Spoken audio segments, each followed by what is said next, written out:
Bonjour à tous. Bonjour, soyez les bienvenus. Petite vidéo rapide, mais simplement pour vous ramener dans la conscience de ce que vous rejetez. Donc il y a un déni ici. On nous dit le déni d'attraction naturelle.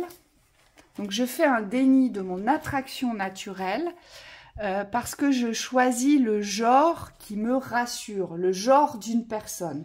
Vous êtes nombreux à venir en séance et à avoir posé le doute aujourd'hui sur la personne avec qui vous étiez, la personne du même genre que vous avez choisi. Mais vous êtes nombreux à nous relater aujourd'hui le manque de désir, le manque de plaisir, le manque de joie.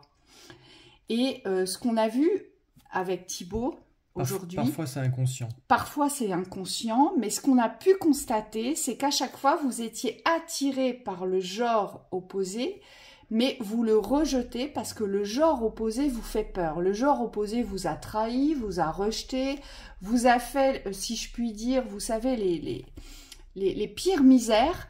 Et donc vous avez associé le genre... le même genre que vous, étant une source de sécurité, étant la source d'amour, étant la source de protection. Et on vous dit, pour certains, attention, parce que vous êtes en train de vous éteindre, on vous dit, ici. Oui, c'est assez perturbant, je vais utiliser le mot. C'est perturbant parce qu'on me dit certaines personnes, vous êtes pas consciente de ce qui se joue. C'est comme si vous fuyiez cette vérité de l'attraction, du désir. Parce que si vous n'avez pas du désir ou de l'attraction d'un côté, si vous sentez que les choses, moi on me dit s'étiolent mais que vous ne voulez pas le voir, ou ne fonctionnent pas comme ça devrait, mais il y a un déni qui est posé dessus, ça veut dire que de l'autre côté, ça pourrait fonctionner. Et souvent... vous avez fermé ces espaces d'ouverture puisque vous êtes pris dans l'identité que vous avez choisie. Mais le choix ici, on vous dit, il ne vient pas forcément de votre être ou de l'aspect corporel, c'est-à-dire de la nature de votre corps, de ce que vous êtes, mais il vient vraiment d'un choix psychologique. Moi, on me montre vraiment, c'est l'aspect de la psyché au niveau du mental qui va se diriger vers ce qui rassure et on me dit ce qui vous met en protection. C'est-à-dire que pour éviter de revivre des schémas de souffrance qui sont liés soit à des vies karmiques, et souvent c'est aussi le cas à des vies présentes, à la vie présente, on vous dit vous êtes prêt à choisir le sexe opposé, le genre opposé, pardon, pour éviter certaines difficultés. Et ce qu'on vous dit, c'est que votre parcours aujourd'hui évolutif, il passe par l'affrontement, mais c'est pas l'affrontement, on me dit, c'est par le dépassement de tous ces schémas de conflits que vous avez avec le genre opposé. Et donc, si on peut vous donner aujourd'hui une recommandation pour aller dans la bonne direction, ça serait d'aller explorer ce qui vous fait le plus peur. Oui, et on me dit c'est valable pour le schéma inverse. Si vous êtes avec une personne du genre opposé, mais vous l'avez choisi pour vous rassurer, pour vous protéger, parce qu'aujourd'hui vous n'arrivez pas à passer ces peurs de la différence de choisir le même genre que vous, on vous dit c'est la même composition ici. C'est parce que alors que vous êtes attiré par le même genre que vous. Vous voyez, c'est qu'il y a aujourd'hui, il y a une grande émancipation de votre différence à assumer dans cette identité que vous portez. C'est-à-dire qu'au niveau identitaire, vous vous êtes perdu. Il y a eu une dissociation de votre identité. Aujourd'hui, vous vous êtes identifié à des personnes qui sont susceptibles de jouer le rôle de la mère, du père, du protecteur, de celui qui vous rassure, de celui qui va vous prendre sous son aile, qui va vous dire comment faire, mais surtout c'est de celle ou celui qui prend tout pouvoir, toute la place, et vous vous retrouvez toujours derrière, donc pas d'existence, donc dans des phases et des sas de perdition, où les pensées, croyances, alors là, ça vous occupe l'esprit, vous ne faites que penser, que réfléchir, qu'à vous demander si vous êtes à la bonne place, si vous avez fait les bonnes choses, et puis au final, vous ne faites rien puisque vous restez dans cet espace de la réflexion, et puis vous finissez, vous en arrivez à vous détester parce que vous n'arrivez pas à faire ce que vous voulez, vous n'arrivez plus à ressentir de la joie, du bonheur, du contentement, mais surtout, il n'y a plus de désir. Et il n'y a plus de respect non plus. parce qu'on me dit tout ce que vous portez à valeur vers l'autre, ça ne vous est pas retourné. Et on me montre que tôt ou tard, le fil y casse. Le fil y casse et on me dit c'est là où vous êtes au plus mal puisque toute l'identité qui était construite par rapport à l'autre, on me montre, c'est comme si elle venait se briser d'un coup. C'est assez sec, ça fait très mal parce que c'est comme si ça enlevait toutes les structures de confiance et d'assurance. Oui, et il faut savoir que l'identité, votre identité, elle a un impact aujourd'hui sur toutes les thématiques de votre existence. C'est-à-dire qu'aujourd'hui, si vous êtes dans le déni de votre véritable identité, légitimité, intégrité,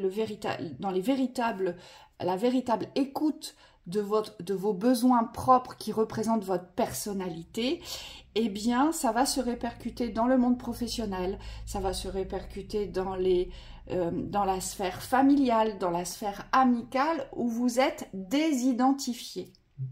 Donc, vous n'attirez pas à vous parce que vous ne savez plus qui vous êtes, ce que vous voulez vraiment, ce qui vous fait envie, parce que cette identité, vous l'avez perdue. Mais en tout cas, vous l'avez perdue, mais vous la donnez aux autres. Vous donnez aux autres toute cette identité de valeur.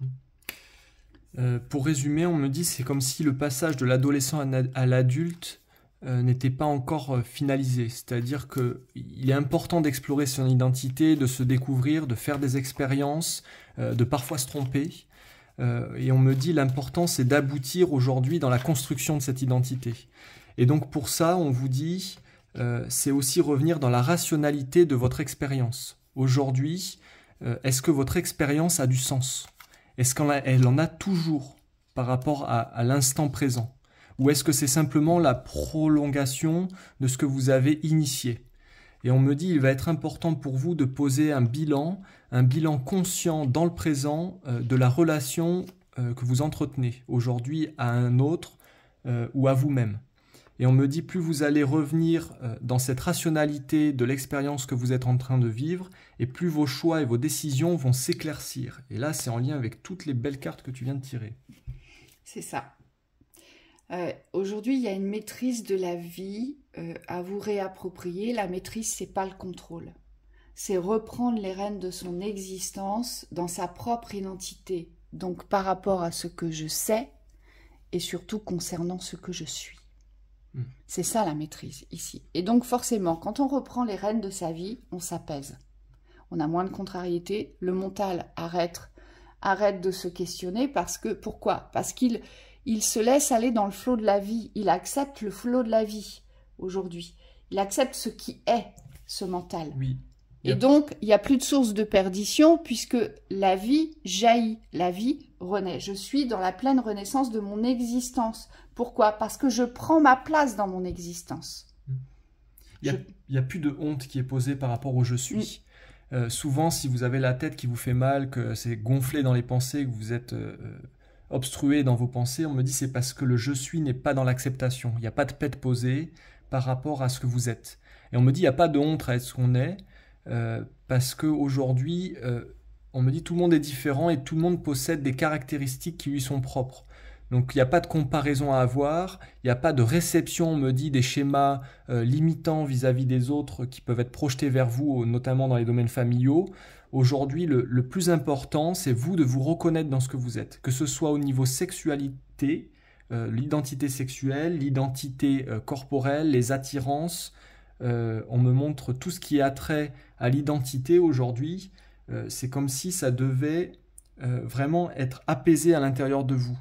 On me dit ne soyez pas dans une identité de l'image, une identité d'adaptation, parce que c'est là où vous vous perdez. Et moi, on me dit ici, pour revenir dans les liens karmiques, c'est souvent associé à l'un des parents.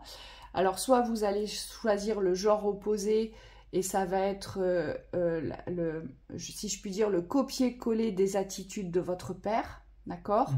Ou soit vous allez choisir le même genre que vous, parce que c'est ce genre qui vous rassure, mais surtout vous considérez que le genre masculin ou le genre féminin, eh bien, il n'est pas en capacité de vous faire souffrir, il n'est pas en capacité de vous faire du mal. C'est-à-dire que le genre similaire que vous le choisissez inconsciemment pour éviter de souffrir, en fait. Parce que vous considérez que ce genre est plus doux et plus fiable aussi, on me dit. Oui. Et ça ne veut pas dire que dans vos expériences, et on va terminer là-dessus, vous n'allez pas vivre ce que vous devez vivre. Parce que moi, on me montre que vous avez associé la vivance du désir à des expériences traumatiques. Ça, on me dit c'est récurrent et c'est normal. On fait tout ça dans nos schémas d'incarnation, c'est-à-dire que le plaisir, on le trouve dans les domaines du connu, dans ce qui a été le plus souffrant parfois. Et aujourd'hui, on vous dit, dans ces nouvelles expériences de vie que vous allez choisir, avec les valeurs positives que ça implique, vous allez trouver aujourd'hui l'espace des guérisons, on me dit, de ces schémas traumatiques, et des plaisirs qui sont associés à certaines identités, mais qui ne sont plus... je ne sais pas comment l'expliquer. C'est des identités qui aujourd'hui ne sont plus préjudiciables. C'est comme si aujourd'hui, l'identité de ce que vous êtes n'était plus reliée à la souffrance. Et en fait, il y a un détachement entre ce que vous portez dans la polarité on dit sexuelle, de l'identité sexuelle, qui doit être détachée de toutes les souffrances que vous avez vécues. Aujourd'hui, c'est pas parce qu'on est homosexuel qu'on souffre, c'est pas parce qu'on est hétérosexuel avec une sexualité particulière qu'on en souffre. Après, il y a chaque cas, chaque situation. De toute façon, dites-vous bien, quand il n'y a pas de désir-plaisir, c'est juste qu'aujourd'hui, avec peu importe la personne que vous choisissez, peu importe le genre, c'est juste que ça reflète, ça vous renvoie le miroir que ce n'est pas la personne qui est porteur de bonheur pour vous, aujourd'hui. Et c'est pour ça que ça manque de plaisir, ça manque de désir. Il y a quelque chose qui est éteint. Et c'est là-dessus qu'il faut s'interroger. Pourquoi avec cette personne-là, je suis éteinte ? Hein ? Voilà. On vous souhaite une très belle journée. À bientôt.